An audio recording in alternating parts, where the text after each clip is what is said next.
Olá, sejam bem-vindos a mais um episódio do podcast Boleiros de Humanas. Lembrando que o Boleiros de Humanas é mais um programa Podercast, a divisão de podcasts do jornal digital Poder 360.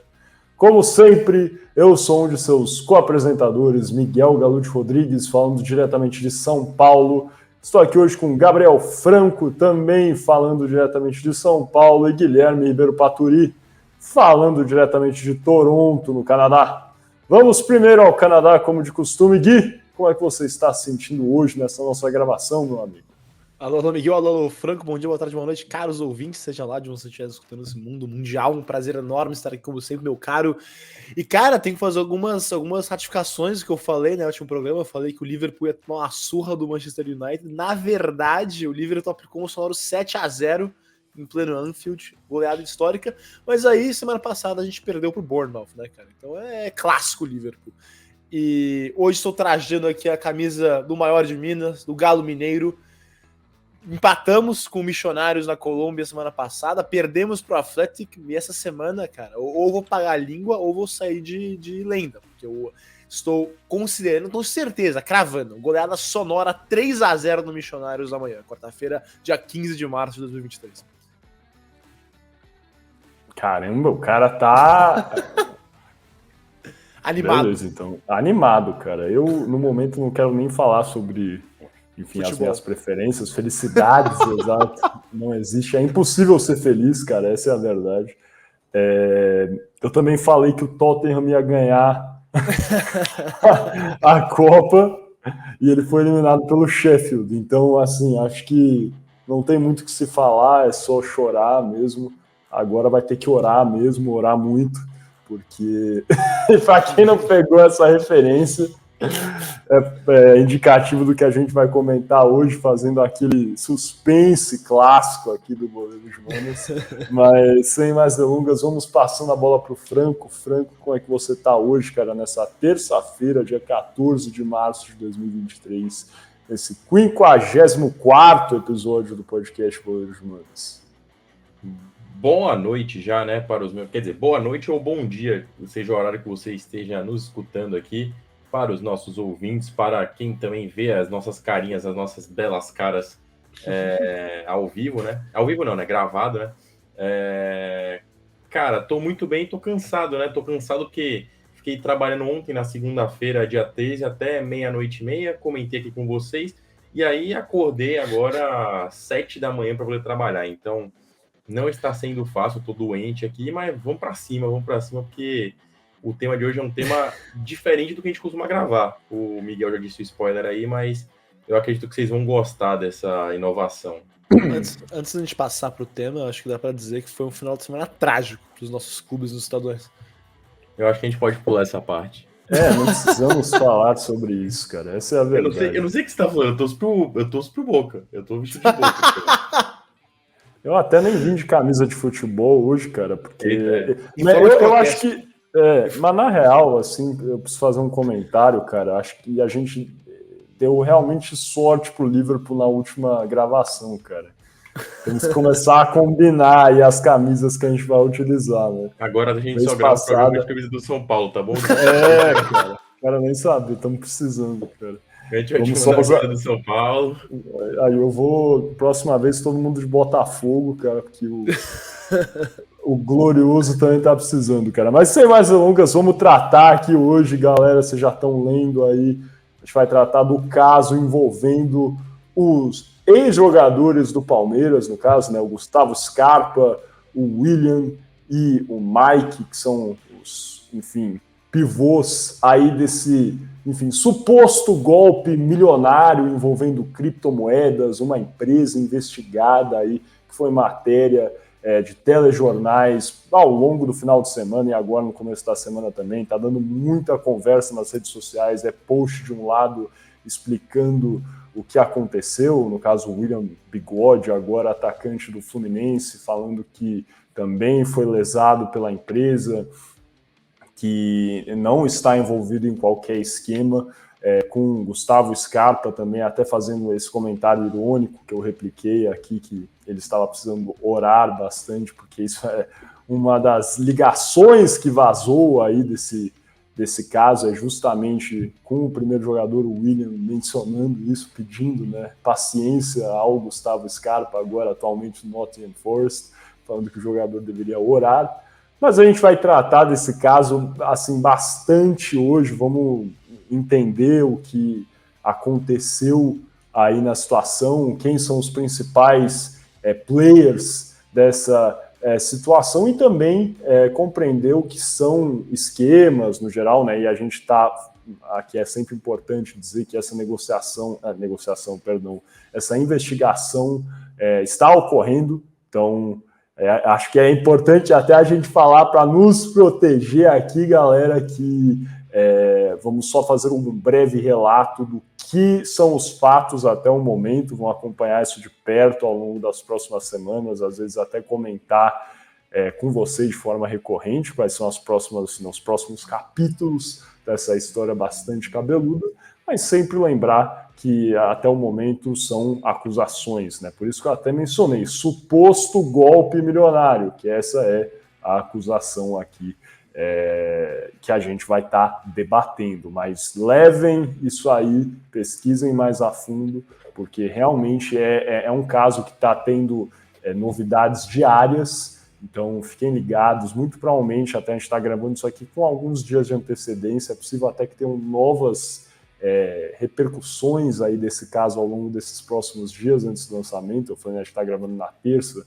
vamos lançar na sexta-feira, mas até o momento eu acredito que esses são os principais indicativos do que a gente vai mostrar aqui hoje para vocês e vamos tratar aí realmente sobre eventuais outros. Tem um caso relevante aí que o Franco vai contar para a gente também depois de um outro esquema, esse sim talvez comprovado, na verdade, aliás, com certeza comprovado, envolvendo um jogador de futebol, suposto jogador de futebol brasileiro, e vamos buscar aí esse entendimento maior sobre toda essa situação, o que foi, né, esse esquema, suposto esquema de pirâmide aí envolvendo esses jogadores do Palmeiras e tudo que está relacionado a esse caso. Alguma coisa a declarar, Franco, Gui, antes da gente começar essa nossa exploração? Nada? Vamos fundo, galera. Passando para o nosso primeiro bloco, o kickoff.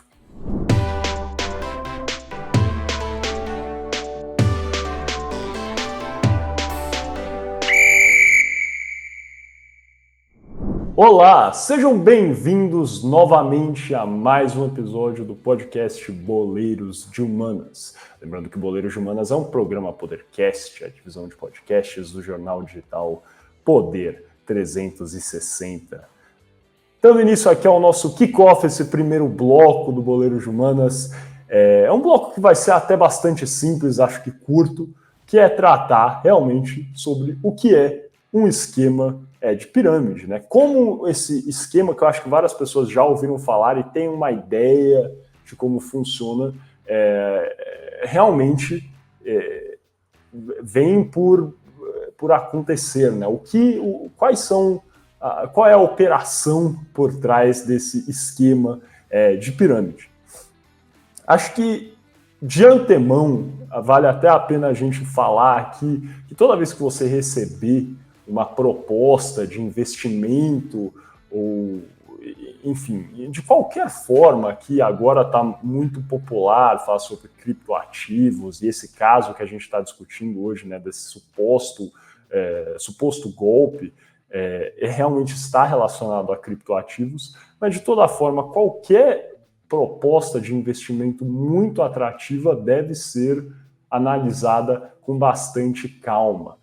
Como a gente vai ver mais adiante, o Gui vai contar mais sobre o caso fático em si, a proposta feita, né, a promessa feita de retorno era de 5% ao mês. Né, e realmente, se vocês forem parar para pensar, 5% do valor investido por mês absurdo, é uma taxa altíssima, exatamente, que não existe, né, realmente no mercado, aliás, pode até existir, vamos redigir, mas é muito raro, muito raro, mesmo com ativos, né, ou investimentos bastante agressivos, sofisticados, que é o termo utilizado pelo mercado, é difícil obter isso, né?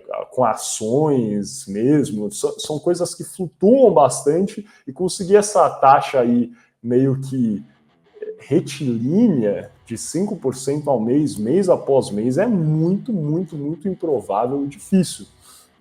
Por isso que, se você estiver assistindo isso aqui e acender uma luzinha amarela na sua cabeça, você está pensando, putz, aquilo que me ofereceram, aquilo que eu acabei de investir, será que foi o melhor investimento? Pausa o vídeo, dá uma olhada lá, baixa o termo lá do investimento e se consulte com algum amigo, familiar, de confiança, sobre o assunto, porque realmente é possível, não estamos falando que é o caso, mas é possível que essas situações, e porventura muitas estão relacionadas à internet, redes sociais, é possível que alguma coisa seja um esquema fraudulento. Mas, novamente, não são todos. Por favor, pesquisem e levem isso aqui mais como um aviso do que, logicamente, uma acusação de qualquer forma. Mas entrando nessa questão, né, o que é esse golpe da pirâmide financeira?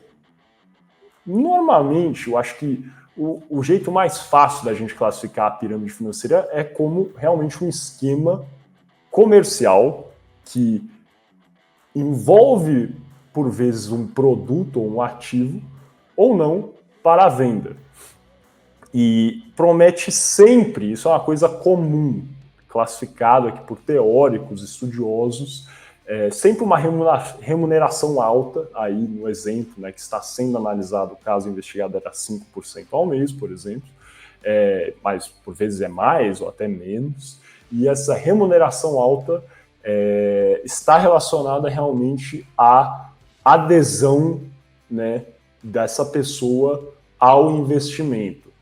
E realmente esses investimentos, por vezes, estão relacionados também à adesão de novos membros. Então, a pirâmide é formada efetivamente nessa situação, né, no caso. Vamos dizer, para os efeitos de explicação, que eu estou ofertando um produto, uma cripto, Miguel Cripto, com um retorno ao mês de 5%.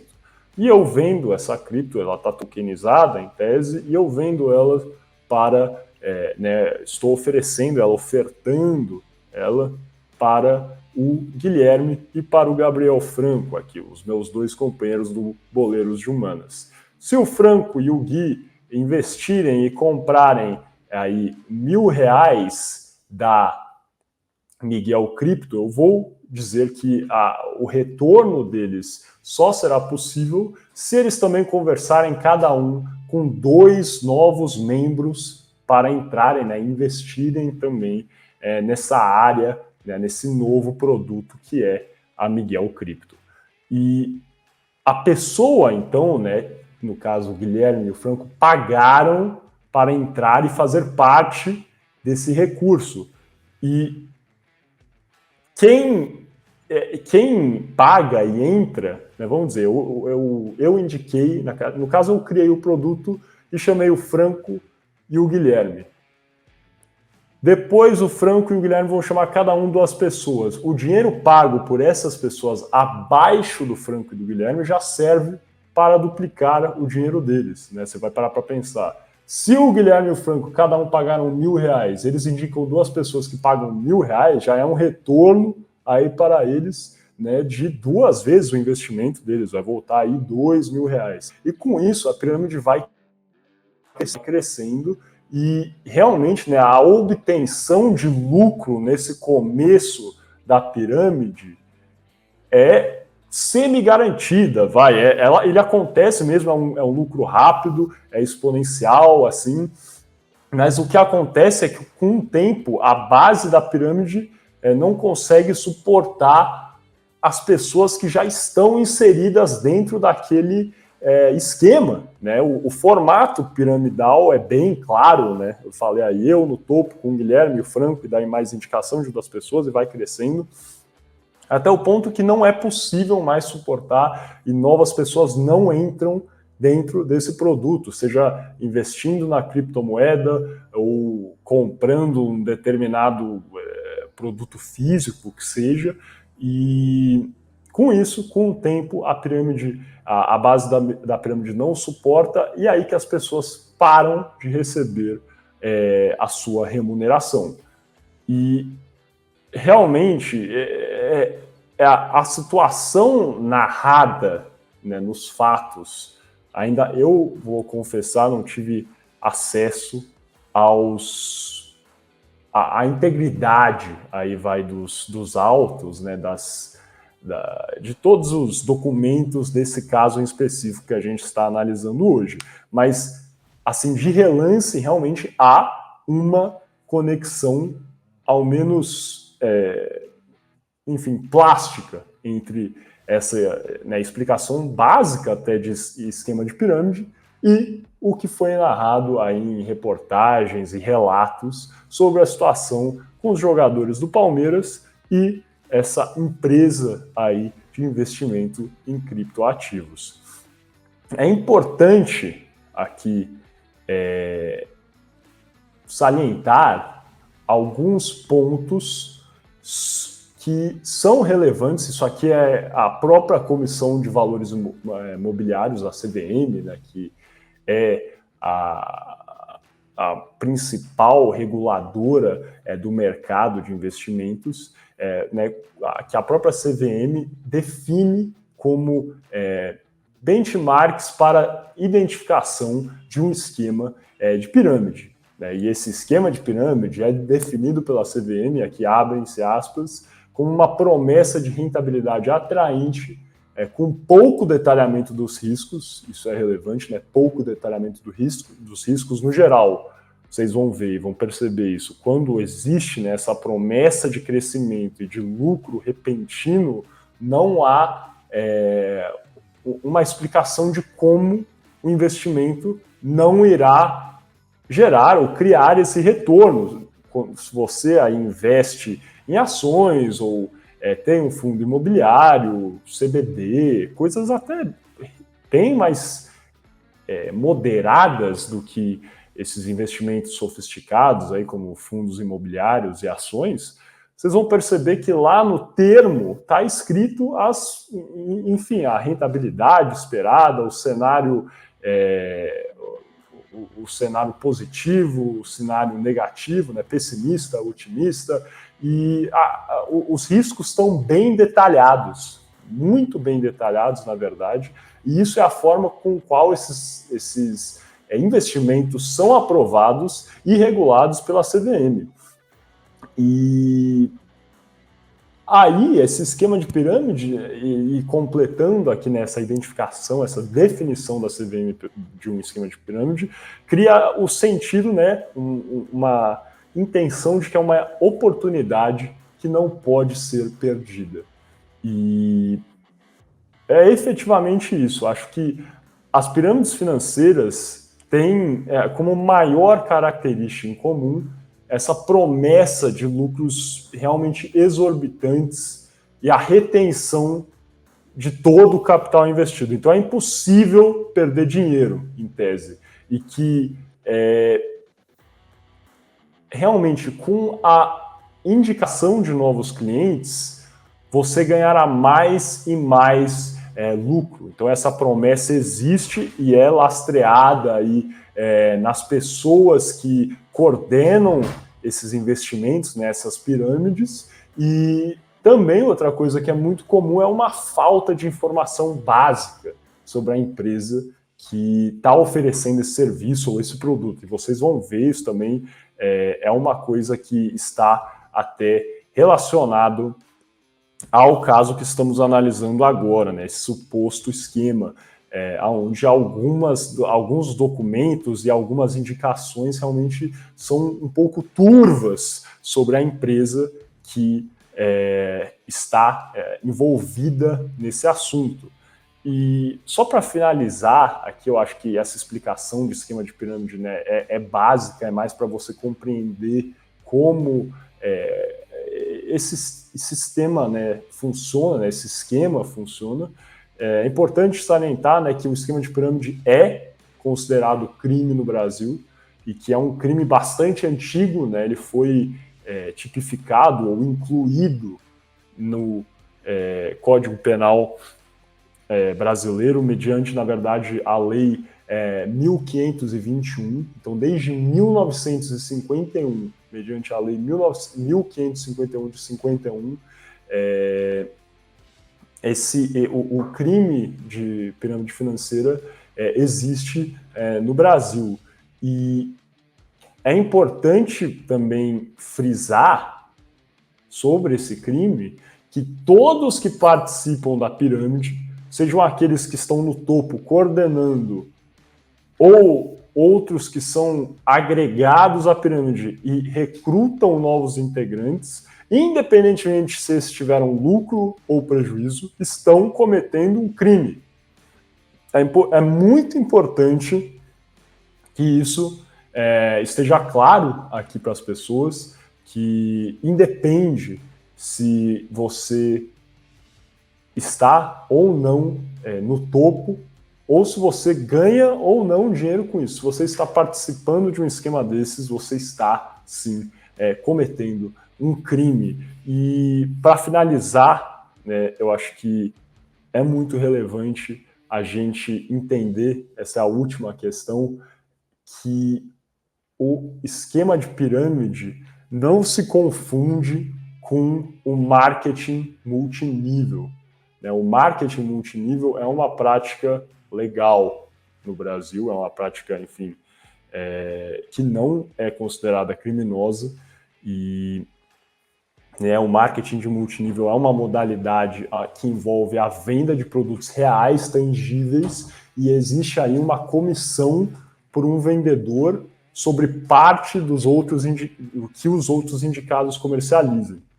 Efetivamente, aí, se a gente for pensar, o que revendedoras de cosméticos fazem há alguns anos, por exemplo, no Brasil.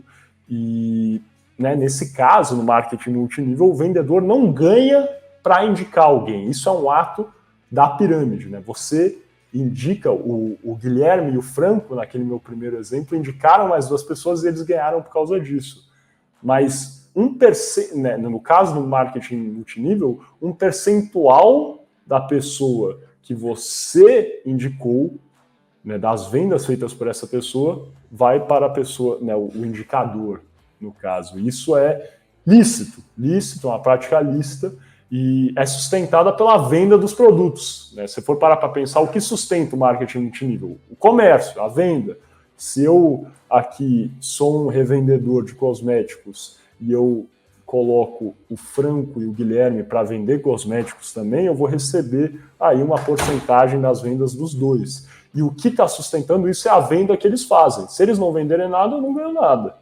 É isso.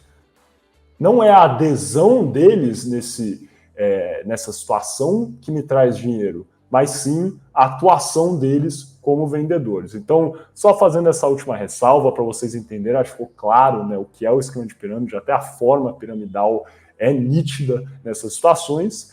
E acho que agora, abrindo para o Guilherme, para o Franco, para fazer algum comentário, senão já vamos passar para o próximo bloco para a gente realmente entrar no caso, sem mais delongas, para entender aí quais são as acusações, quais são os principais fatos e o que está sendo falado neste momento sobre esse caso envolvendo os ex-jogadores do Palmeiras.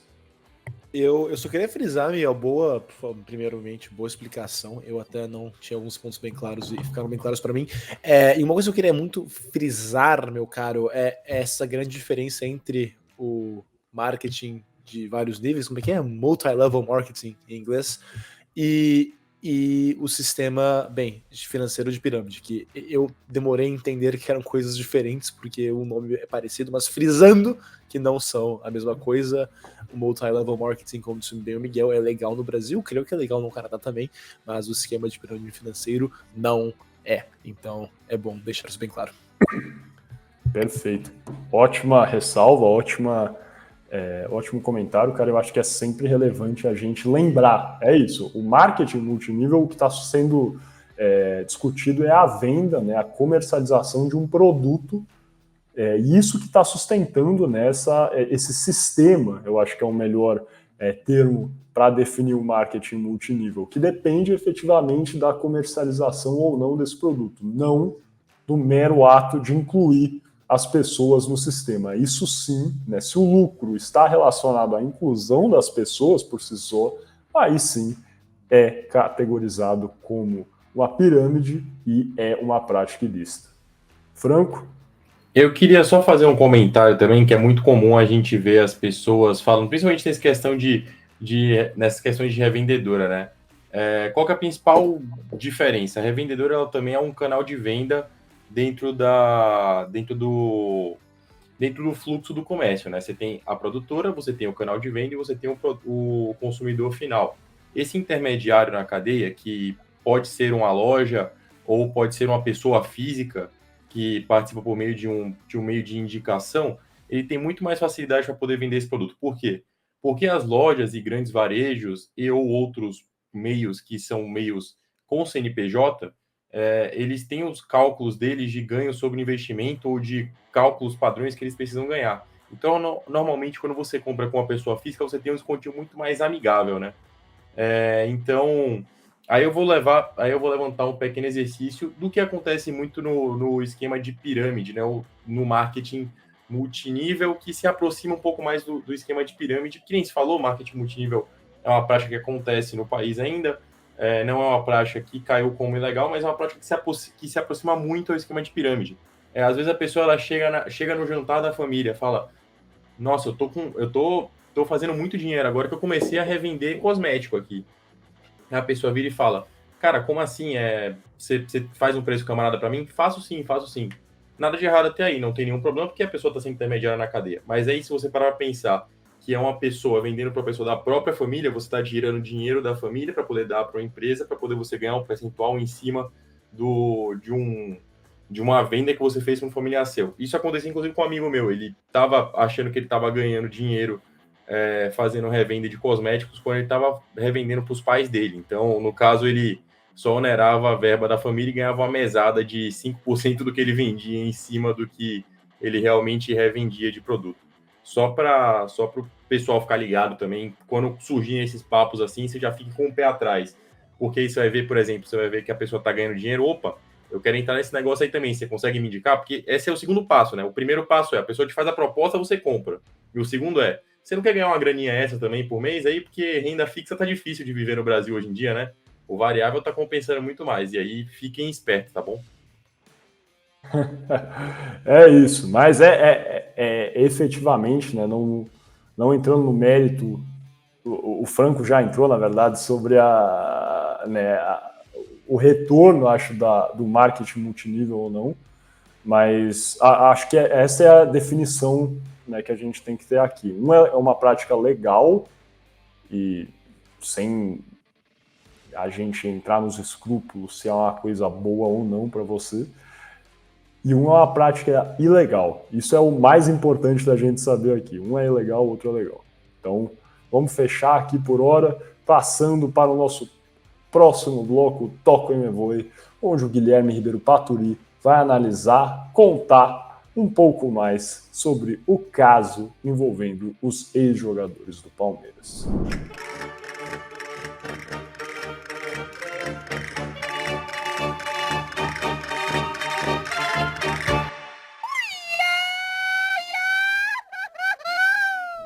Começando então o nosso Toque Movoi, e lembrando sempre que você está escutando o podcast Boleiros de Humanas, um programa Podercast, a divisão de podcast do jornal digital Poder 360. E como eu disse o Miguel, né, nesse bloco eu vou falar aqui sobre a polêmica que explodiu no mundo de futebol essa semana, que foi um suposto golpe que foi aplicado a 3 jogadores brasileiros que defendiam a Sociedade Esportiva Palmeiras.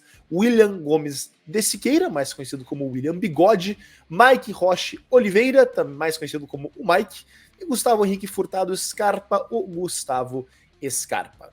Agora, apesar desses 3 jogadores terem defendido o Palmeiras, hoje o Scarpa defende o Nottingham Forest na Inglaterra e o William está no Fluminense.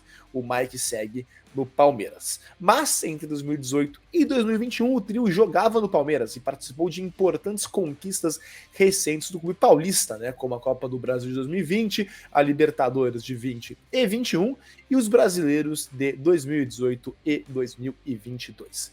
E justamente, né, durante esse tempo da equipe alviverde, Bigode e Scarpa, em particular, se tornaram grandes amigos. E em 2020, Scarpa, que diga-se de passagem foi eleito craque do Brasileirão do ano passado, investiu 6 milhões de reais em criptomoedas com a empresa Xland. A promessa, como já foi dita pelo Miguel, era de um suposto lucro de 5% ao mês, algo que a gente já comentou aqui no último bloco, né, que é algo incrível, algo extremamente alto, até como disse o próprio Scarpa na reportagem ao Fantástico, 3% já seria absurdo, 5% é ainda mais chamativo, né?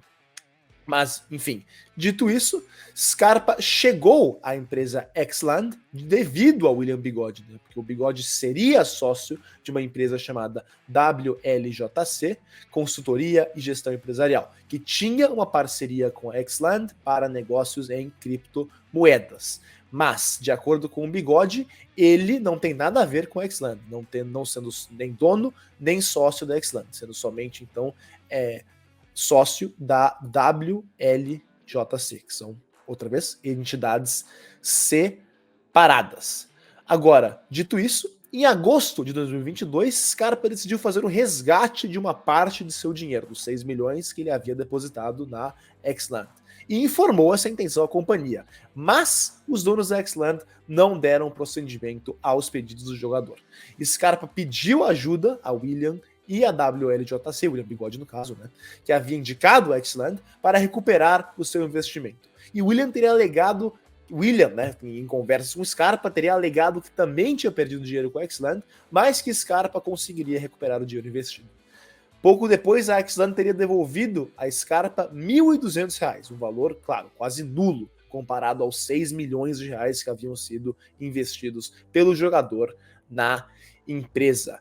E, bem, após mais uma vez não conseguindo reaver o restante do dinheiro investido por meio de intermediários, Scarpa entrou com um boletim de ocorrência contra a Xland e o William Bigode em novembro de 2022. E Mike também entrou com um boletim de ocorrência no mesmo dia que Scarpa, o dia após o Palmeiras conquistar o Brasileirão de 2022, o Mike agora alegando ter perdido mais de 4 milhões de reais. Então, até nesse momento, temos as informações, as alegações de que a Xland teria dado um calote de pouco mais de 6 milhões de reais no William Bigode e de pouco mais de 4 milhões de reais em Mike.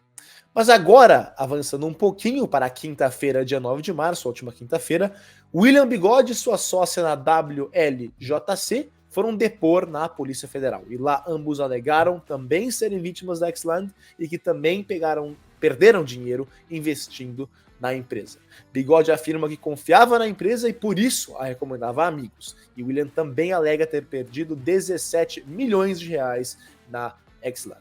Agora, a Xland alega ser vítima de uma terceira empresa, a FTX ou FTX Holdings, que era uma das maiores corretoras de criptomoedas no mundo, até que ela faliu em novembro de 2021.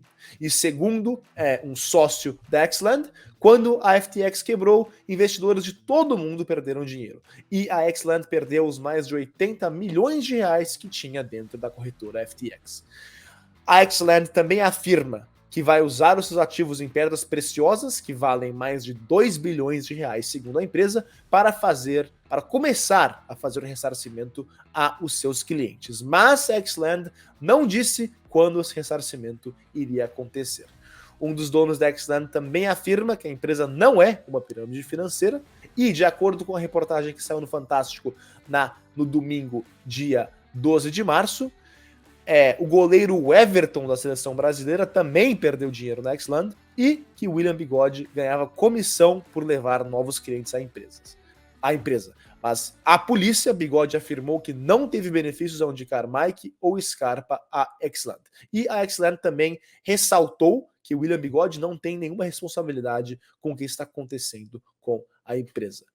E com base em investigações, a Justiça de São Paulo bloqueou mais de 13 milhões de reais dos bens em nome da Xland e seus sócios para tentar tentar garantir um ressarcimento, um começo de ressarcimento para as vítimas da empresa. E interessantemente, nas contas bancárias, a Justiça de São Paulo não encontrou nem 80 mil reais em caixa. Agora, na segunda-feira, dia 13 de março, vulgo ontem, William Bigode se manifestou nas redes sociais dizendo o seguinte, abre aspas, estou relutando para gravar esse vídeo, mas quero deixar claro algumas coisas. A WLJC é uma empresa de gestão financeira, não é uma empresa de investimentos, não é uma corretora. Não sou dono e nem sócio da Xland e muito menos golpista, até porque eu não peguei o dinheiro de ninguém. Eu sou vítima, porque até hoje não recebi meu recurso. Fecha aspas. Abre aspas mais uma vez. O mais doloroso, constrangedor e triste é você ver e ouvir mentiras e calúnias, mas a minha equipe de advogados já está tomando todas as medidas cabíveis. Abraço, fecha aspas. Então, bem, esse é o caso em geral, né, que envolve, enfim, a amizade entre os três jogadores, esse investimento com a Xland, e é, claro, como a investigação está muito no começo, quero ressaltar mais uma vez o que o Miguel falou no começo do programa, não estamos afirmando nada aqui, estamos só tentando trazer os fatos mais recentes, divulgados pela imprensa, pelo Fantástico, pelas matérias que saíram da imprensa ontem também, e que, enfim, não estamos afirmando culpa de ninguém aqui, só dizendo o que teria acontecido, mas claro, este caso ainda está correndo na Justiça de São Paulo, está correndo na Polícia Federal, uma investigação que está acontecendo neste momento, então com certeza algo ou algumas coisas que eu falei aqui não são bem assim e serão esclarecidas melhor no futuro. Dito isso, com esse disclaimer, algo a declarar? Miguel Gaudio Rodrigues ou Gabriel Franco? Com todo esse disclaimer também, a gente espera que tudo seja resolvido, que todas as partes envolvidas consigam ter o ressarcimento devido, não só os jogadores, mas todos os outros investidores, né? Todas as outras pessoas que fizeram investimentos dentro da Xland, mas principalmente esses três jogadores, tanto o Scarpa, quanto o Bigode, quanto o Mike. Mas enfim, dadas as devidas proporções, a gente alertou no primeiro bloco sobre as questões de esquemas piramidais e também para poder vocês tomarem cuidado com a prática legal dentro do Brasil, que é o marketing multinível. Também queria fazer só um alerta para vocês ficarem espertos com golpes de investimento financeiro, né?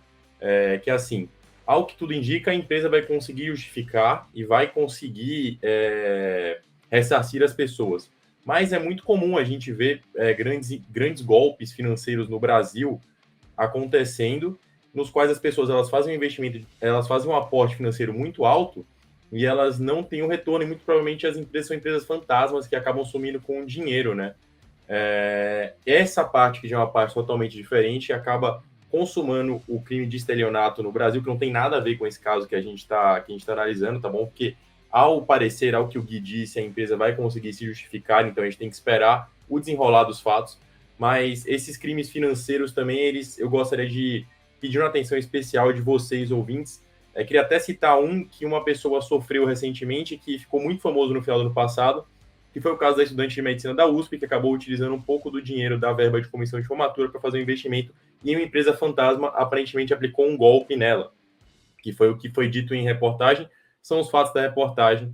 Então, fiquem espertos em relação a esses crimes de mercado financeiro, que você investindo uma grana alta vai ter um alto retorno muito rápido, que nem a gente comentou nisso, 5% é um retorno muito alto em cima dos investimentos, 5% mensal. Pensa, por exemplo, no caso do Scarpa, se ele investiu 6 milhões de reais, ele ia ter um retorno mensal de 200 mil reais por mês. Então, de 300 mil reais por mês.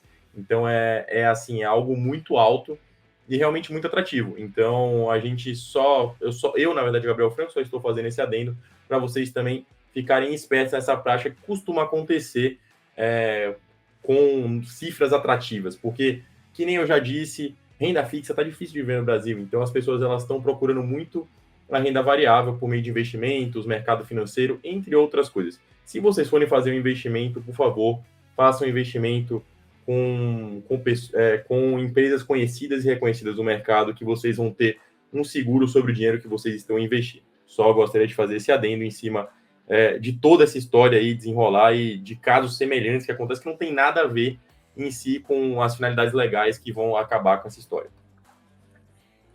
Boa, muito bacana, cara. Eu acho que, enfim, eu estendo a minha mesma torcida aí pela resolução do caso o mais rápido possível. Tem algumas questões que eu acho que ainda assim estão turvas, né, principalmente com respeito ao Gustavo Scarpa, que eu acho que foi aí a vítima, no caso, a suposta vítima mais afetada, ou no mínimo a que foi mais vocal, né, que mais vocalizou a situação. Ele recontou, né, que teria desconfiado da empresa após não obter os retornos prometidos, que tentou fazer um saque da plataforma, que foi assim, né, que desencadeou realmente todo esse litígio com respeito a esse suposto esquema. Então, acho que tem muito a se entender aí se isso era uma coisa recorrente, se já ocorria essa espécie de dificuldade de retirada dos vencimentos, mesmo antes da quebra dessa corretora internacional de criptoativos, e compreender, né, e torcer aqui para que tudo seja, enfim, investigado da melhor forma e com a maior rapidez possível aí nesse caso. Algo mais a declarar, Gui? Não, com certeza. Eu só fiquei pensando aqui agora que é interessante, né, com essas instituições financeiras consideradas sólidas começando a quebrar, né? A Exland afirma que está enfrentando seus problemas devido a FTX, que quebrou em novembro de 2022, e justamente agora, na semana passada, na sexta-feira, dia 9 de março, acho que é a data correta, quando quebrou um banco nos Estados Unidos, Silicon Valley Bank, e outro 2 dias depois, o Signature Bank em Nova York. Interessante ver como, de fato, várias instituições financeiras consideradas sólidas, o Silicon Valley Bank era considerado sólido até um mês atrás, estão quebrando, né? Espero que não leve a mais nada, mas só uma reflexão rápida. Eu queria só fazer mais um adendo e citar a responsabilidade profissional e a maturidade que o Scarpa teve para enfrentar esse problema, porque se você ler na reportagem da Globo, ele recebeu a notícia no dia do jogo em que o Palmeiras foi declarado campeão brasileiro. Ele foi para o jogo, ele não só jogou o jogo, como ele deu uma assistência para o gol, tá? O Palmeiras já tinha sido campeão previamente, mas obviamente está passando outras milhões de coisas na cabeça do cara, e o cara conseguiu ser competente, conseguir fazer o que ele sempre fez de melhor no jogo, que é jogar a bola muito bem, que é algo que o Scarpa sabe fazer com maestria.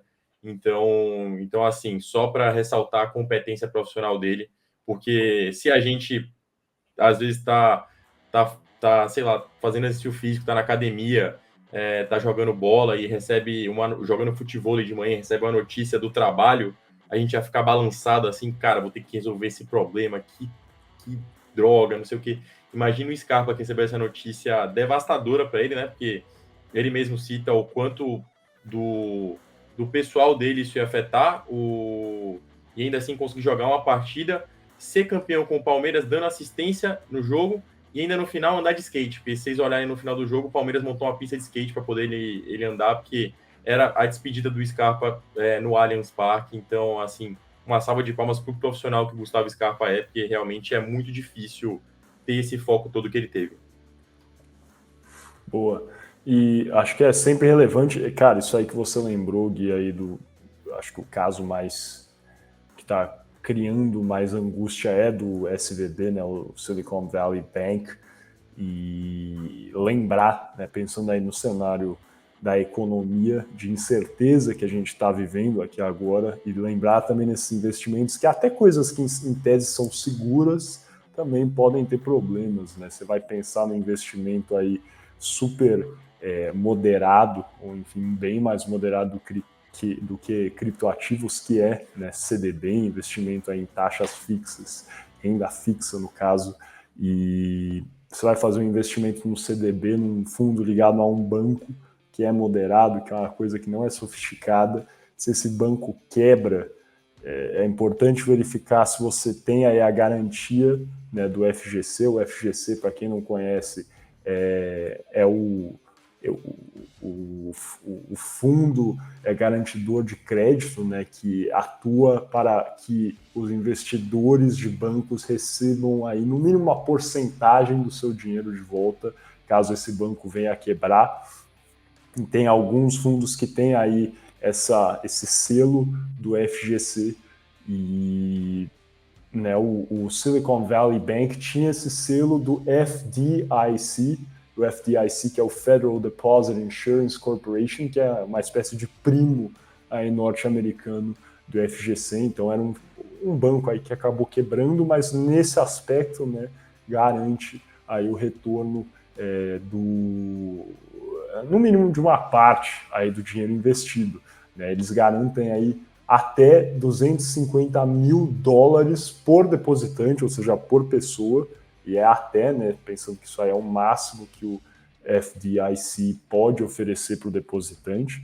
Certamente, tem várias pessoas que tinham mais do que isso investido, mas é uma parte, né, que retorna a essas pessoas. Então, e é relevante não só verificar se os bancos têm isso, por exemplo, o Silicon Valley Bank tinha, mas também verificar aí se eles estão financeiramente saudáveis. Tem uma ferramenta que eu descobri outro dia, eu estou inclusive olhando aqui o nome, ela chama Banco Data, e é uma ferramenta onde você, né, isso aqui não é uma publicidade nem nada, logicamente, mas você pode checar as infos desse banco, né, as informações do banco nesse site, Banco Data, para ver se além aí do selo do Fundo Garantidor de Crédito, se o banco está financeiramente saudável. Porque mesmo com o selo, né, do FGC, é possível que o banco quebre. Se quebrar, né, isso é um indicativo que a economia do país está realmente muito estável, é verdade. Mas no cenário econômico que a gente vive atualmente, infelizmente, tudo é possível. Então verifiquem aí, usem o Banco Data, esse website aí que demonstra aí toda a saúde financeira dessas instituições bancárias. Sem mais delongas, então, vamos passando para o nosso último bloco dessa primeira parte, o arremate.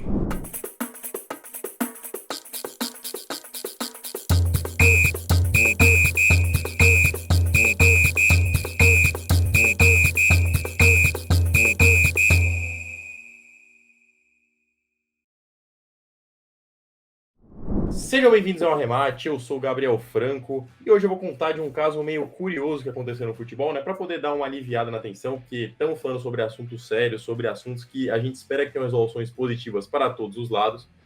Então a gente vai contar um outro caso curioso que aconteceu no futebol, que é o caso do Carlos Henrique Raposo. Vocês não devem reconhecer esse nome, mas já devem ter escutado a história de Carlos Henrique Raposo. Quem que é Carlos Henrique Raposo?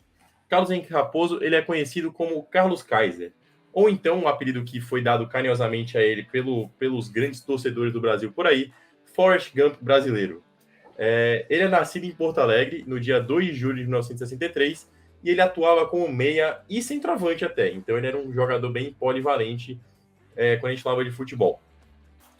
Mas enfim, quem era Carlos Kaiser? Carlos Kaiser era um futebolista que não tinha as habilidades necessárias que um futebolista profissional precisava.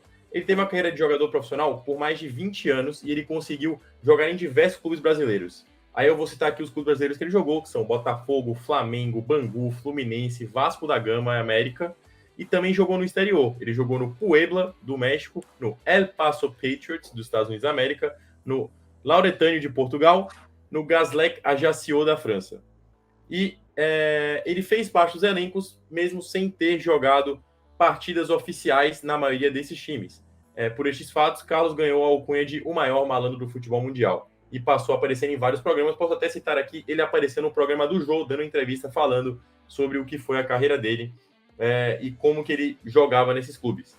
Segundo o próprio Carlos, o apelido Kaiser foi dado por conta da semelhança com o alemão Franz Beckenbauer, sim, um dos maiores futebolistas de todos os tempos, que era conhecido como Kaiser, que, se você for traduzir para a língua portuguesa do alemão, você traduz como imperador, por conta de sua habilidade com a bola. Então, por conta da habilidade do Carlos Kaiser com a bola, ele tinha esse apelido de Carlos Kaiser, que era imperador.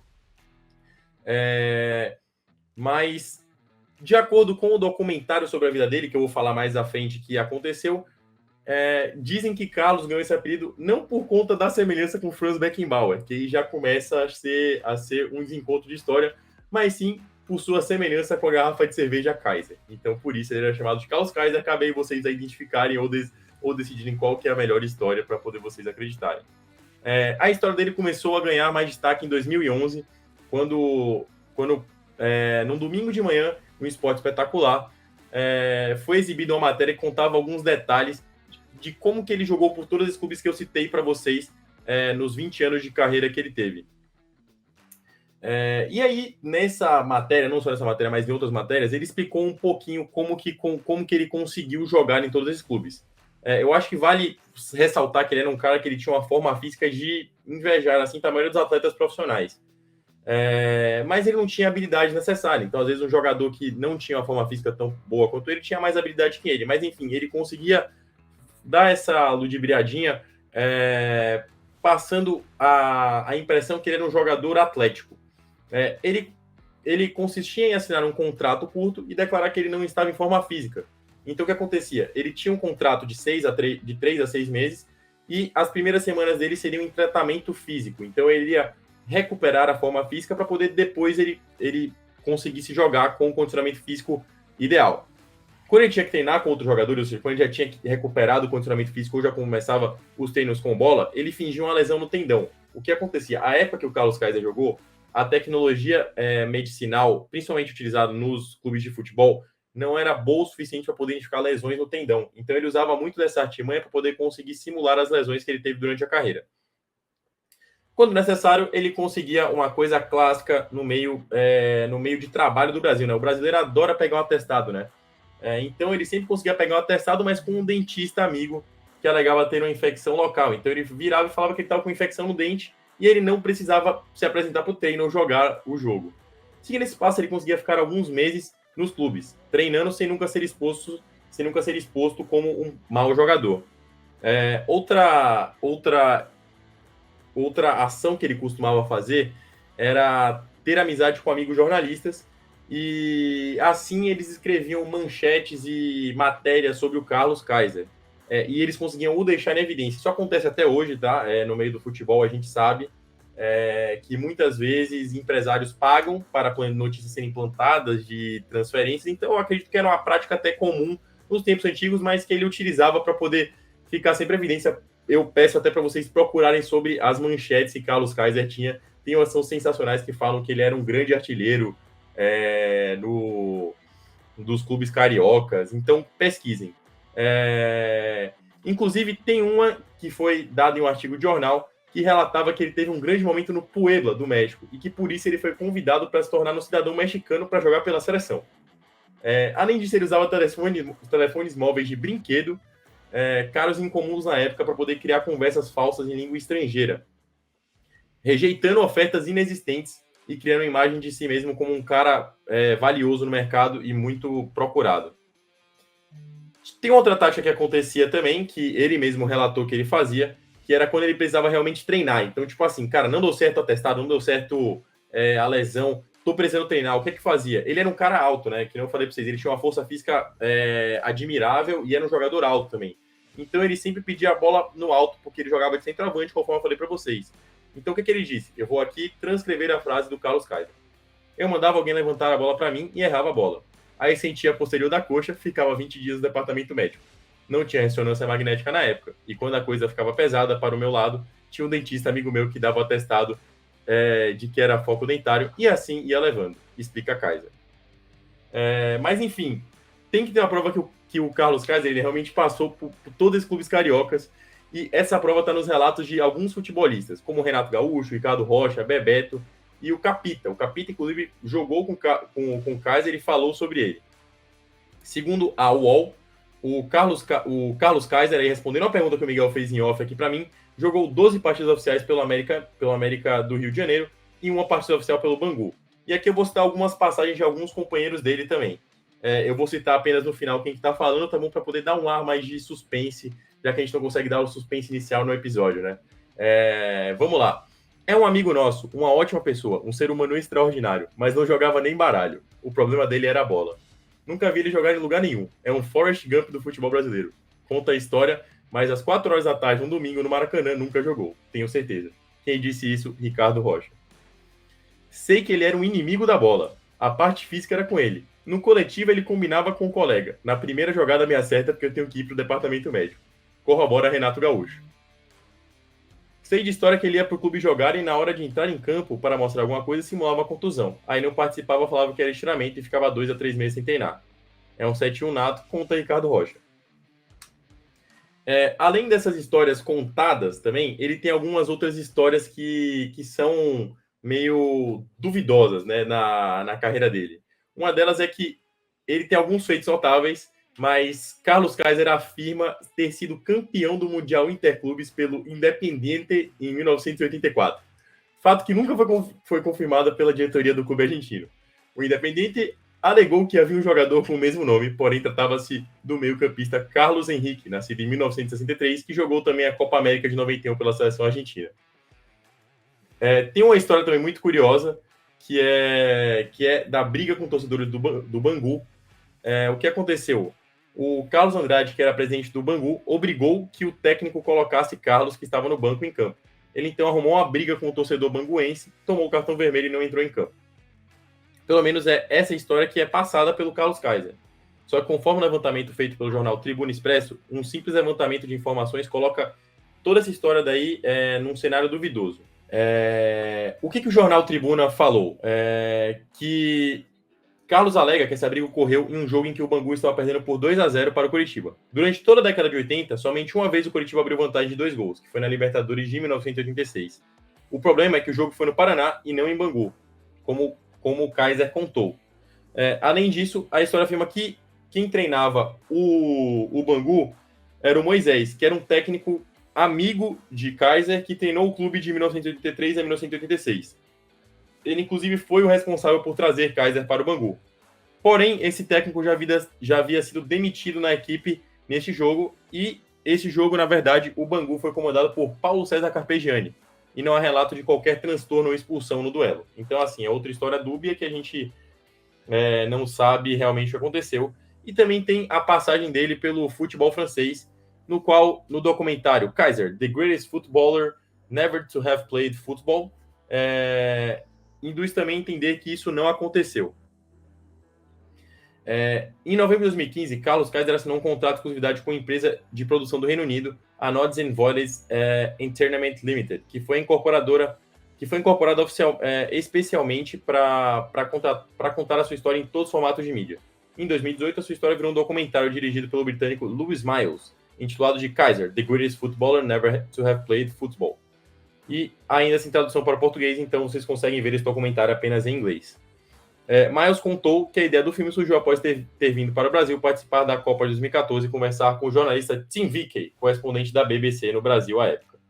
Então, assim, a gente encerra um pouquinho a história de Kaiser. Ele conta que todo o cenário que aconteceu, uma história diferente do comum, mas que também conta sobre um pouquinho de como que o Kaiser conseguiu enganar alguns clubes do futebol brasileiro com a sua habilidade, que, segundo os relatos de seus ex-companheiros de equipe, nunca existiu, e assim ter passagem pelos 4 grandes do Rio, fora isso pelo América e pelo Bangu, que eram 2 times que na década de 80 ainda eram fortes no cenário do futebol brasileiro, e conseguiu também jogar fora do país, e além disso ter um documentário feito por uma empresa estrangeira sobre ele, e um documentário que é sobre um atleta brasileiro que não tem tradução para o português, de tão interessante que ele é. Então, assim, eu queria saber se o Gui ou se o Miguel tem algum comentário extra a fazer sobre essa história, eu diria engraçada até, mas é uma história sobre a carreira do Carlos Kaiser, que hoje em dia diz que se arrepende muito de ter feito isso antigamente, e que gostaria de ter se esforçado mais como jogador de futebol, porque ele acha que ele poderia realmente ser um dos grandes nomes do futebol brasileiro à época.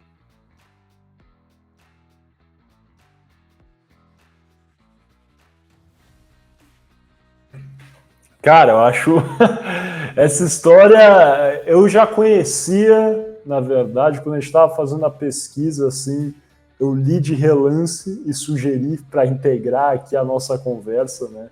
Acho que é uma história curiosa, interessante aí de, enfim, no mínimo o uso aí, né, até admitido pelo próprio Carlos Kaiser da sua inteligência ou malandragem, no caso, para ter uma carreira em diversos clubes sem entrar em campo, ou entrar pouquíssimas vezes em campo.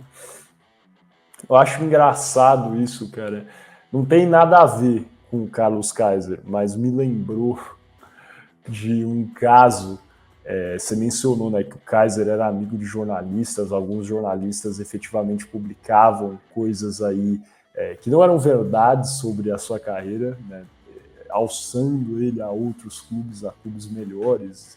E eu lembrei de alguns vídeos que a página de memes esportivos São Paulo Mil Grau produzia, né?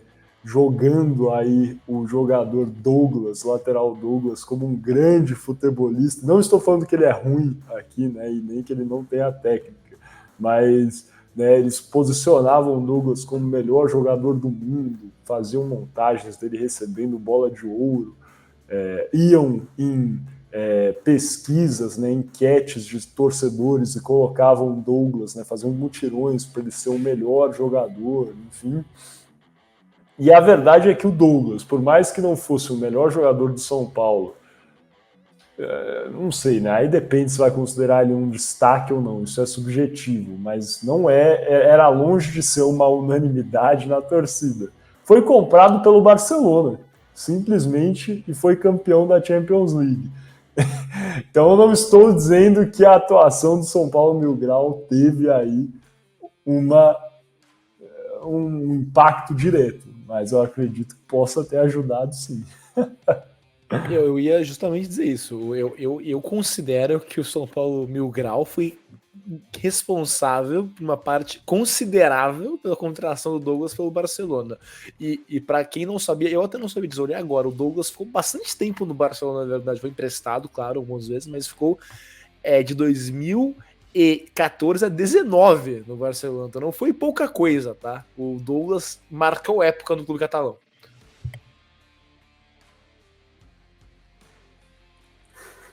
É isso, então. Acho que mais alguma coisa a declarar, Guilherme, Franco? Eu tenho uma Vai que, na lá, verdade, eu cara. esqueci sobre o Carlos Kaiser, que deu para ver em cima do que ele falou, né? Porque os ex-atletas que falaram, como Ricardo Rocha, Renato Gaúcho, falaram sobre ele de maneira cômica, era a facilidade que ele tinha de fazer amizades, né? E assim, dicas para a vida pessoal. Já que a gente tá com o Boleiro Jumanas hoje dando várias dicas pessoal, mantenham bons relacionamentos que eles te levam longe, cara. Porque, assim, pelas histórias que ele contava, ele era cobertado por alguns companheiros de clube. Ele fazia. Ele era um cara, como a gente podia falar, ele era o 23º jogador na convocação da seleção brasileira para a Copa do Mundo. 26º agora, né? Então ele é aquele cara que tava lá no vestiário, porque ele era um cara muito legal, muito gente boa, todo mundo gostava dele, ele era o cara da farra, o cara do batuque.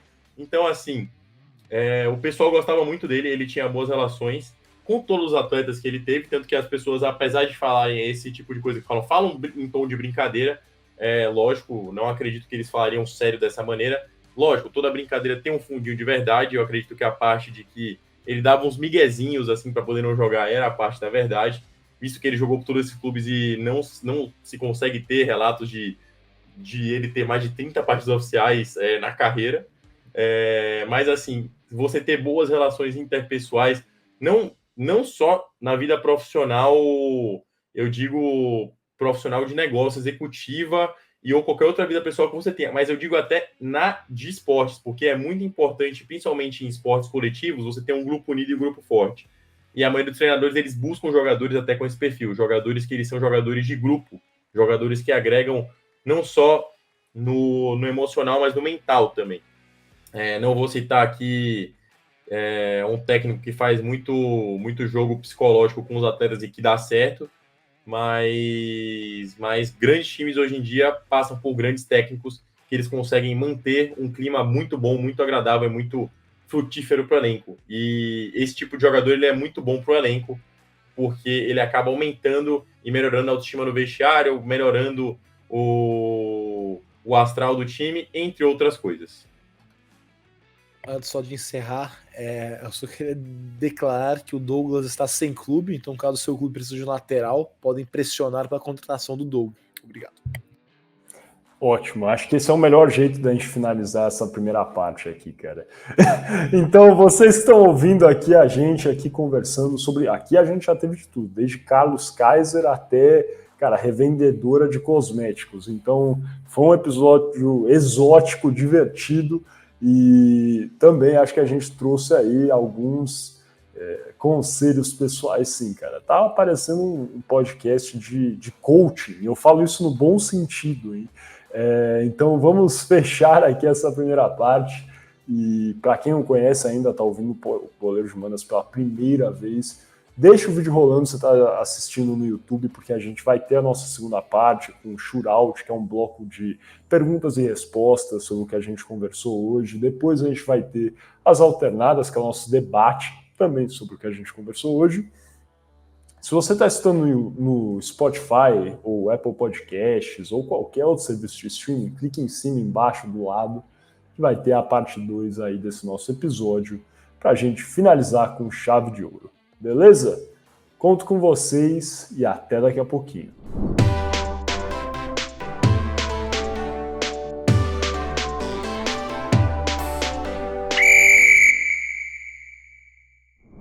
Olá, sejam bem-vindos novamente ao podcast Boleiros de Humanas. Lembrando que Boleiros de Humanas é um programa Podercast, a divisão de podcasts do jornal digital Poder 360. Estamos dando início aqui à nossa segunda parte desse 54º episódio do Boleiros de Humanas, onde tratamos desde a explicação do que é um esquema de pirâmide ao caso envolvendo aí os ex-jogadores do Palmeiras, William Bigode, Gustavo Scarpa, e a empresa de criptoativos, a Xland, essa operação, né, a investigação de um suposto golpe milionário, e terminamos aí nessa memória do que foi a história, né, de Carlos Kaiser, que é classificado por alguns como o maior mentiroso, o maior malandro da história do futebol. É um jogador aí que passou por diversos clubes, mas fez efetivamente menos de 30 jogos em sua carreira. Se você não ouviu essa primeira parte, está estranhando o que eu estou falando, volta, escuta, depois vem participar aqui do Shootout, que a gente vai falar efetivamente sobre esses temas, beleza? Então vamos começar aqui com as nossas perguntas. Gui, pode fazer a sua, cara. Vamos lá. Antes de começar, só queria dizer que eu fiquei devendo, meus caros. Eu não totalizei quem é o maior campeão da história do Shootout. Fiquei devendo para a próxima semana. Eu comecei, mas eu esqueci. É o Carlos Kaiser. O Carlos Kaiser. Eu suspeito que vai ser o Miguel, cara. Se eu ser sincero, pelo que eu estava vendo. Dito isso, minha pergunta eu vou levantar as minhas mãos, cara. Porque daí é impossível você falar que eu tô roubando, cara. Todo mundo põe a mão na cabeça, né? Na orelha. Isso é uma boa estratégia, cara. Qual time, quantos gols Gustavo Scarpa tem pela Sociedade Esportiva Palmeiras? Seria A, 37 gols, B, 30 gols, C, 28 gols ou D, 13 gols? Passa a bola para Juan Román Riquelme ou o Gabriel Franco para bater esse... Franco. Gustavo foi ruim. Para bater esse pênalti, estava pensando no Gustavo Scarpa, não no Gabriel Franco. Gustavo Franco é o maninho do Franco, cara. O irmão do É o meu irmão. Franco. Ah, de fato, Gustavo. Mas vamos lá. Bora lá. Cara, eu tava pesquisando sobre o caso e aí eu acabei... O roubo. Não. Eu tava pesquisando sobre o caso de manhã cedo. Por isso que eu falei aquele negócio lá do jogo do Palmeiras, o último jogo do Scarpa do Palmeiras, do skate. E assim, o que eu acho? O número que se aproxima mais do que eu pesquisei e eu vi, e aí eu acredito que está contabilizando jogos oficiais aqui, É a letra A, 37. 37 gols, Gabriel Franco. Miguel Gaúcho Rodrigues, qual é a sua resposta, meu caro? Olha o Ancelotti aí. Qual era a C, cara? A C seria 28. Não, então vai ser 37. Vou na do Franco, cara. É A de Atlético Mineiro, igual você está usando hoje. Justamente, meus caras acertaram. A de Atlético Mineiro, dei a dica, deixei no A de propósito, cara, pra fazer usando a camisa. 37 gols, desculpa. É sim, 37 gols marcados pelo Gustavo Scarpa, que, enfim, perdeu o dinheiro aí. Cara, mas... 37 gols é coisa, hein, pro meio campista. Pro meio Meu campista. Deus. E o que ele deve ter de assistência também é brincadeira, porque ele batia escanteio bem pra caramba. Meu Deus. Bate, né? O cara joga a bola ainda. Ele não é o Carlos Kaiser, cara. Enfim, boa. Vamos passar para a minha pergunta, a minha é muito simples. A gente costuma enviar aqui, galera, a gente tem um grupo aqui de mensagens, não enviei a minha hoje, mas ela é muito simples, eu vou fazer ela aqui de cabeça para os meus amigos. Talvez o inventor do esquema de pirâmides foi o italiano Charles Ponzi, ou Carlo Ponzi. O Charles Ponzi foi, né, um grande estelionatário, enfim, fraudador, que passou por diversas mudanças de nomes ao longo da sua vida, né, desde Carlo para Charles, para, enfim, Charles P. Bianchi, Carl, Charles Pony, mudou de nome várias vezes. Aí ele, que era um italiano, que nasceu na cidade de Lugo, na Emília-Romanha, em 30 de março de 1882, e imigrou para os Estados Unidos, onde ele começou essa vida aí de trapaças e criação de esquemas, né, elaborados para montar aí esses sistemas piramidais nos quais ele recebia o dinheiro de outras pessoas e depois evadia, fugia. O Charles Ponzi, foi para os Estados Unidos. Em seguida, ele se muda para o Canadá. Sim, ele passou aí pela terra onde o Gui está, e ele foi condenado a 3 anos de prisão por ter falsificado um cheque bancário, depois volta aos Estados Unidos, né, depois de ser preso no Canadá, e aí sim ele virou um dos maiores trapaceiros da história. Nisso, estima-se que ele arrecadou... os números são bem diversos aqui, tá? Então vou só falar a maior estimativa, mas saiba que isso aí não é o número mais preciso. Mas estima-se que ele elaborou fraudes para conseguir mais de 50 bilhões de dólares americanos. 50 bilhões de dólares americanos. Isso, né, estimativa mais alta aqui, vamos frisar isso. Sem mais delongas, além disso, o Charles Ponzi é preso, vai para a Itália, é deportado para a Itália, cumpre pena e depois passa o resto da sua vida em qual país? Ele imigra novamente. Ele teria imigrado para A, o Paraguai, B, a Bolívia, C, o Uruguai ou D, Brasil. Guilherme Ribeiro Paturi, para onde foi o Charles Ponzi viver os últimos anos da sua vida? Cara, acho que não foi o Brasil. Eu acho que foi o Paraguai, eu não sei porquê. Eu acho que eu li isso recentemente, será? Vou de A, de Atlético Mineiro, Paraguai. Beleza, o Gui foi de A, de Atlético Mineiro, Paraguai. Franco, e você, cara? Acho que ele foi pro Paraguai, pra Bolívia, pro Uruguai ou pro Brasil? Cara, assim, eu acho que Brasil também não.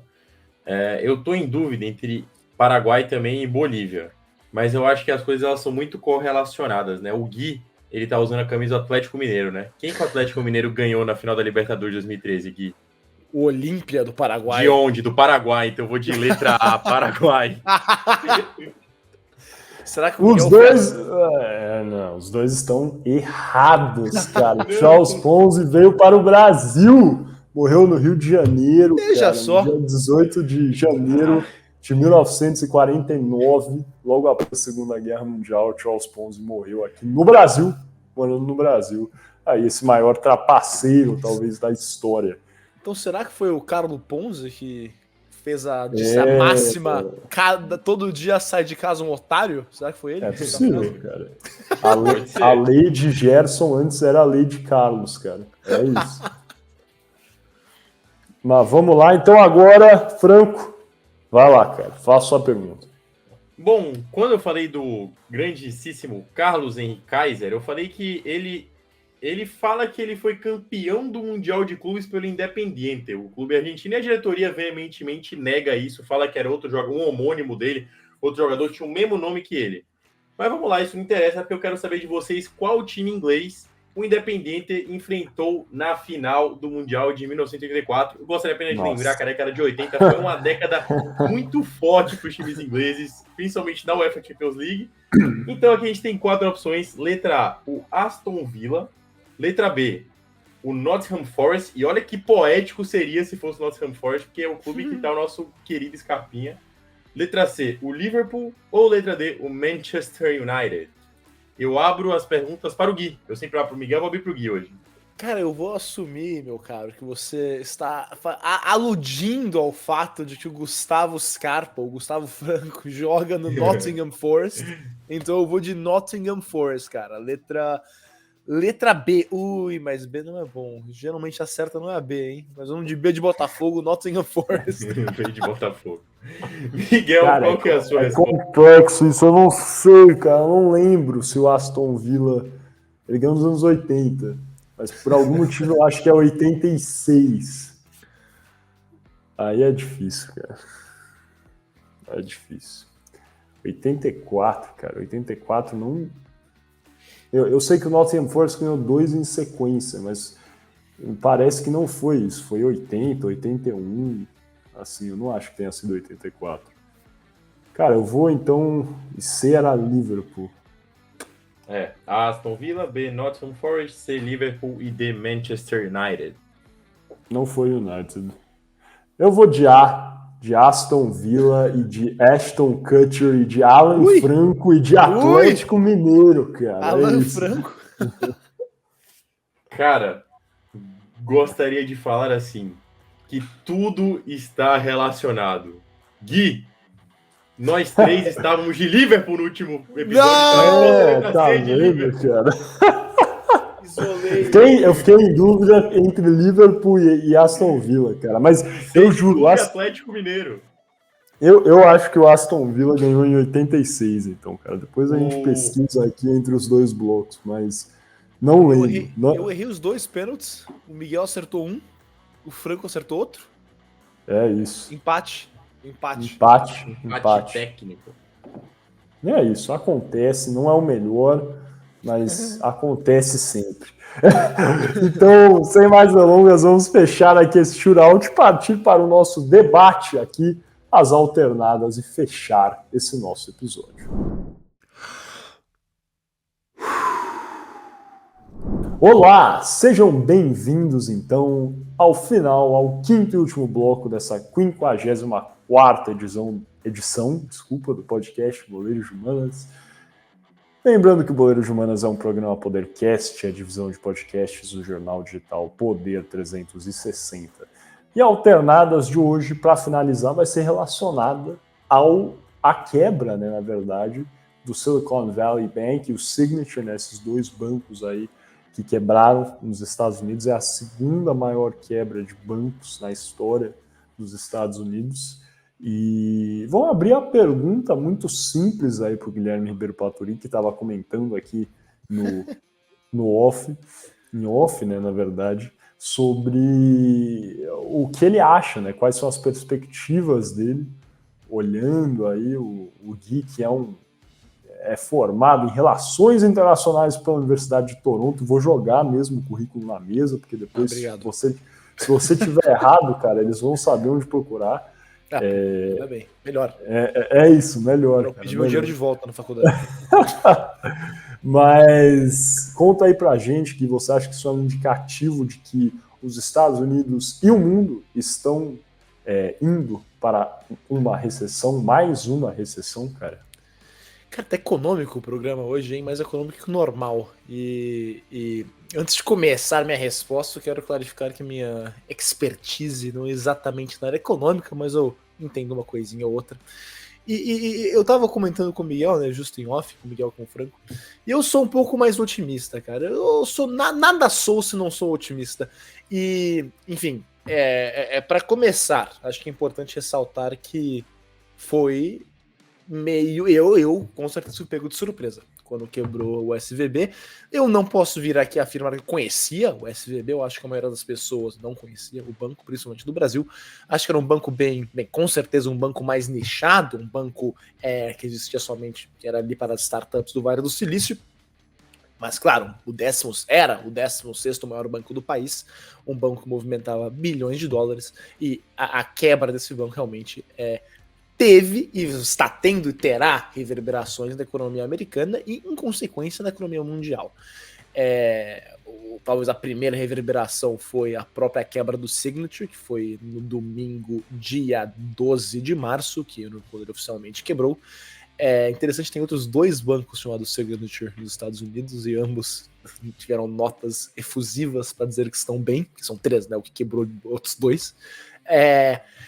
Mas, claro, o que eu tava pensando no final de semana inteiro é como vai ser segunda-feira, né? Porque o Signature quebrou mais ou menos, acho que era 3, 4 da tarde, horário aqui de Toronto, então fim de expediente, acho que não mexeu muito com o mercado, e o Signature quebrou domingo. Então, foi na segunda-feira que a gente viu o que aconteceu de verdade, né? O que a gente viu foi diversos bancos pequenos e médios nos Estados Unidos perderem muito valor no mercado, alguns com assim quedas de mais de 60% no valor de suas ações em Wall Street, o pior deles sendo, de acordo com o New York Times, o First Republic Bank, com outros bancos como Western Alliance, PacWest e Zions, também perdendo aí por volta de 40% dos seus valores das suas ações.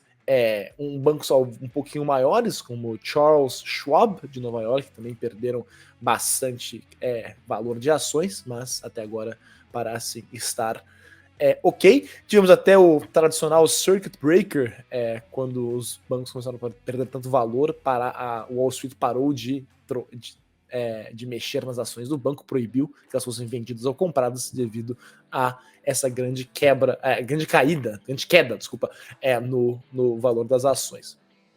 Hoje tivemos uma pequena estabilidade, né? Esses bancos que eu citei, o First Republic, Western Alliance, PacWest e Zions, ganharam um pouco mais de valor no mercado, recuperaram um pouquinho aí do que perderam, não muito, mas alguma coisa. E agora, dito tudo isso, os maiores bancos do país, né, o Citigroup, o JP Morgan, o Bank of America, o Chase Manhattan, estão mais ou menos estáveis, alguns com umas quedinhas aí de 3, 5%, mas nada assim para entrar em pânico. Então, dito tudo isso, esse pequeno background da segunda-feira, dia 13 de março, quando tivemos as primeiras reações do mercado às quebras do SVB e do Signature, eu acho o seguinte, eu acho que o governo americano está realmente tentando fazer o seu melhor para conter o contágio, porque esse é o perigo de fato, né? Isso aconteceu em 2008, quando quebrou um banco enorme e os bancos eram tão interconectados que começou a quebrar um atrás do outro e o governo teve que intervir para impedir uma quebra geral dos bancos do país. Parece que até agora, né, terça-feira, dia 14 de março, o governo estadunidense conseguiu dar uma acalmada no mercado, conseguiu acalmar as pessoas de que seus depósitos estão bem, que os depósitos até do SVB e do Signature têm um certo seguro. Não me ficou claro se esse seguro é até $250 mil ou se vai ser integral, se todas as pessoas vão receber de volta os depósitos de forma integral. Mas eu acho que isso acalmou um pouco a situação. E assim, eu acho que desde que os principais bancos do país continuem estáveis e que essa crise não vá para outros países, por exemplo, que não afete no Brasil, talvez o Banco do Brasil, ou o Itaú, o Santander, grandes bancos, ou aqui no Canadá seria o caso do Royal Bank of Canada, do Scotiabank, do Bank of Montreal. Desde que esses bancos maiores continuem estáveis, eu acho que a gente pode sonhar com uma recessão não acontecendo esse ano. Mas, claro, também podemos ser otimistas, mas não podemos ser idiotas. Os sinais estão aí, e eles não são muito bonitos. Eu acho que o Miguel está um pouco mais pessimista do que eu e pode entrar mais nesse ponto, né, Miguel? Os sinais não estão muito legais. É isso aí, cara. Eu acho que antes, vamos tocar a bola pro Franco, eu comento no final, eu gosto de ter a última palavra, que eu, no mínimo, ser esse ping do ping-pong. Franco, o que você acha sobre tudo isso, cara? O que você tem lido a respeito sobre a economia americana, sobre a situação dos bancos que quebraram recentemente? Qual é a sua visão, cara? E se isso aí irá impactar cedo ou tarde o Brasil também, o consumidor aqui, cara?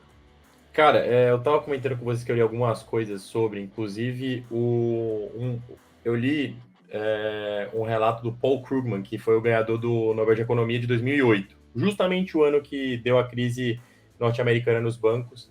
Ele até alega para as pessoas ficarem mais tranquilas, principalmente por conta das regulamentações desde que ocorreu a crise do Lehman Brothers em 2008, que agora as regulamentações bancárias para os grandes bancos americanos, para todos os outros bancos americanos, está muito mais restritiva e é muito mais difícil de gerar um grande colapso que nem aconteceu na época. A verdade é que na época, 2008,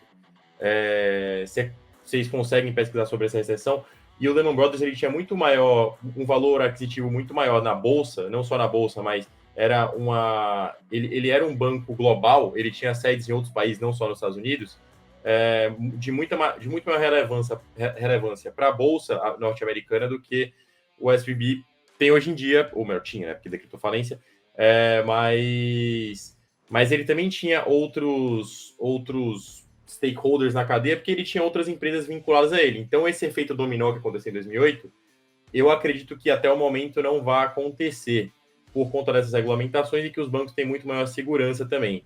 O que aconteceu foi que esse banco ele acabou crescendo muito durante o período da pandemia, né?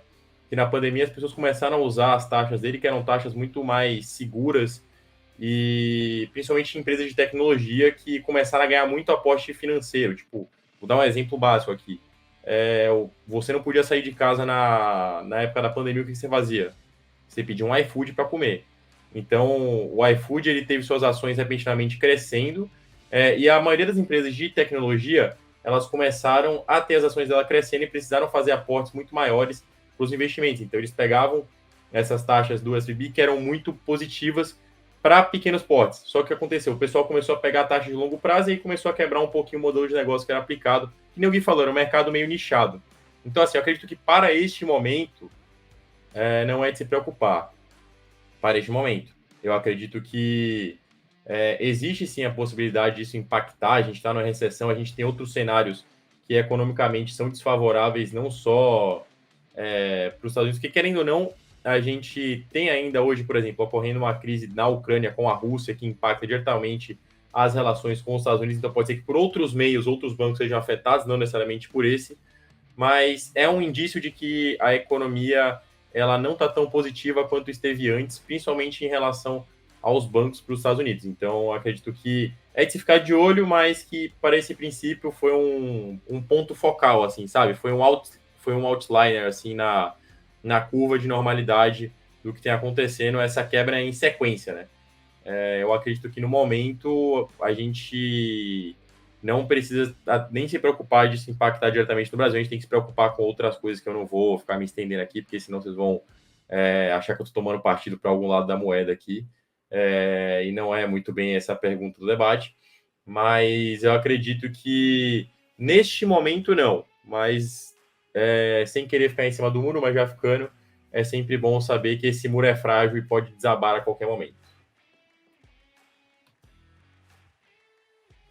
É interessante isso aí, galera. Eu acho que, para ser completamente honesto, é difícil saber se os Estados Unidos vai entrar numa recessão, o quão grande vai ser essa recessão e como isso vai impactar o Brasil. Eu acredito, sendo completamente honesto, analisando assim por fora, que irá acontecer. Agora, será uma recessão grande ou pequena, aí vai depender de muita coisa. Qual essas coisas, né, na verdade, que eu acho que talvez dão a entender que vai ser algo mais leve.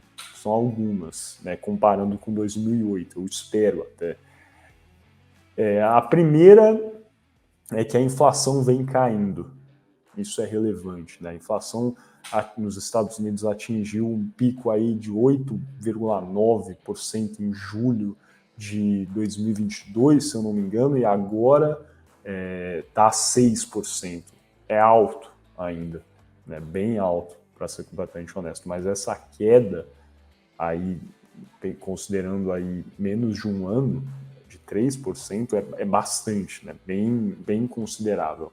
Então, contanto que a inflação continue baixando e que o desemprego, que está aí na casa do 3,5%, continue nessa faixa, o que tem continuado ao longo dos meses, isso é um indicativo de que a recessão vai ser a chamada soft landing, que os economistas norte-americanos estão criando, né, esse aspecto. O problema são as taxas de juros, né, uma coisa que é discutida aqui no Brasil, também é uma coisa que, enfim, está sendo discutida nos Estados Unidos também, e por que o desemprego tem permanecido tão baixo, isso até tem feito com que o Fed, que é o equivalente ao Banco Central nos Estados Unidos, tenha que aumentar as taxas de juros, aumentar com base também na inflação, e isso, né, está criando nessa situação, e a culpa não é, sempre é importante salientar, a culpa não é do Fed ou do Banco Central, efetivamente, é um cenário econômico de controle da economia de um país. E entrando mais na questão do SVB, que eu acho que aqui é a questão de maior relevância nesse momento, e do Signature, claro, eu acredito que isso vai ter reverberações no Brasil, já foi noticiado, né? A gente não tem certeza quais empresas, mas existiam investidores brasileiros no Silicon Valley Bank. Isso afeta o Brasil e é um banco preferido por empresas que são startups. O Franco citou aí algumas, né, e citou até essa tendência aí. Então se sabe que algumas startups brasileiras tinham ativos lá. Essas empresas, obviamente, dependem de um fluxo de caixa mais relevante, porque não são tão consolidadas, então isso irá impactar sim o Brasil, acredito, e os Estados Unidos sofrendo, o Brasil sofre, a gente sabe disso, é um parceiro econômico muito importante, então terá reverberações aqui com certeza. Eu acho que a mais importante, né, realmente tem sido a queda aí das ações do valor de bancos nos Estados Unidos, bancos regionais, mas grandes bancos nacionais, o First Republic Bank, que é um banco gigante nos Estados Unidos, perdeu aí cerca de 80% do seu valor. Isso é uma coisa assim absurda, e alguns especialistas estão aí falando que o First Republic Bank pode ser o próximo a quebrar, possivelmente nos próximos dias, semanas. Torcer para que isso não ocorra, porque seria catastrófico, né? Na verdade, o First Republic Bank é um banco gigantesco nos Estados Unidos. E acho que uma coisa aqui, né, pelo que eu tenho observado, relevante é que o FDIC, né, que seria o primo norte-americano que eu mencionei, né, do Fundo Garantidor de Crédito, está realmente atuando para que os depositários, né, os depositantes de cada conta nesses bancos recebam aí ao menos, né, até 250 mil dólares. Então, quem irá sofrer mais com essas quebras são aquelas contas que têm mais de 250 mil dólares. Isso é relevante, porque quem tem mais de 250 mil dólares em uma conta em um banco são grandes empresas, corporações, até essas startups, né, que a gente comentou, algumas podem ter sim mais do que 250 mil dólares em um banco.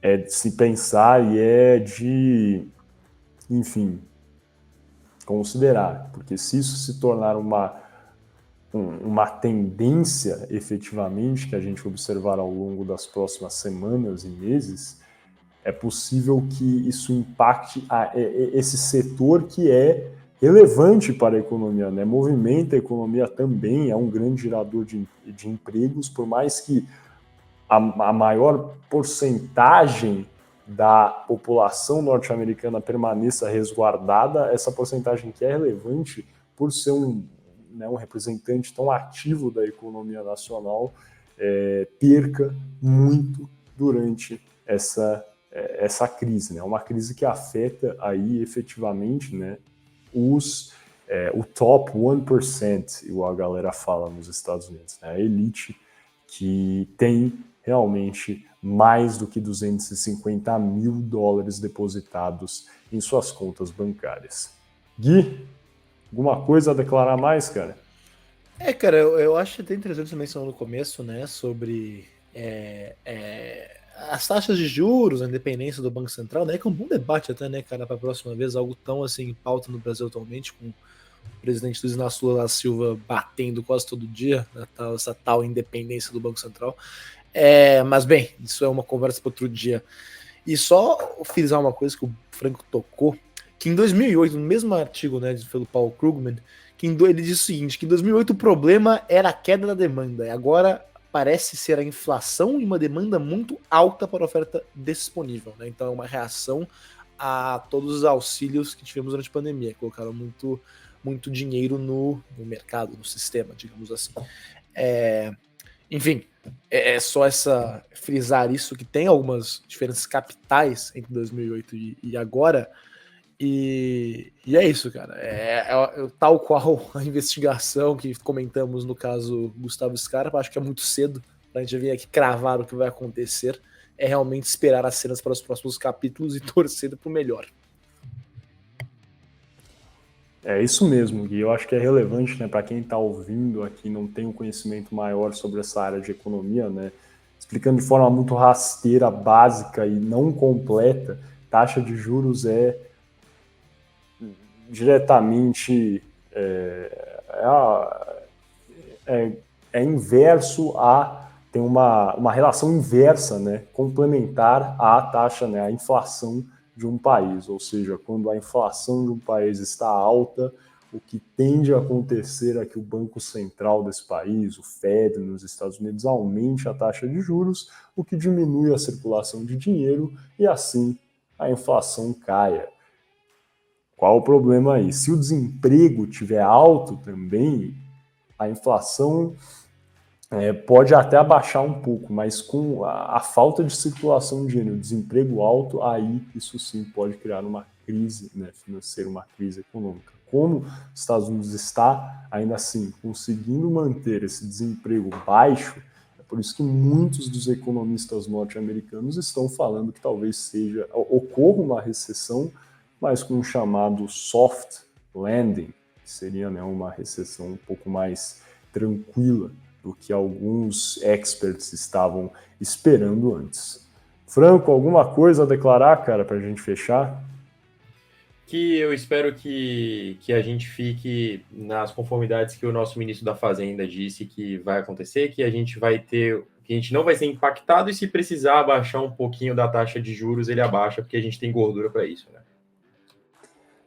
É isso, vamos torcer aí para que as coisas ocorram na medida correta, enfim, efetivamente, acho que ninguém aqui está querendo uma recessão. Vamos analisar, acompanhar de perto para ver quais serão os próximos passos de todas essas histórias que a gente debateu aqui hoje. Sem mais delongas, então, muito obrigado aí pela sua audiência, vocês que ficaram aqui até o final, acompanharam esses últimos blocos com a gente. Se você curtiu esse episódio, galera, comenta aí embaixo, curte, compartilha com um amigo, um inimigo, algum membro da sua família.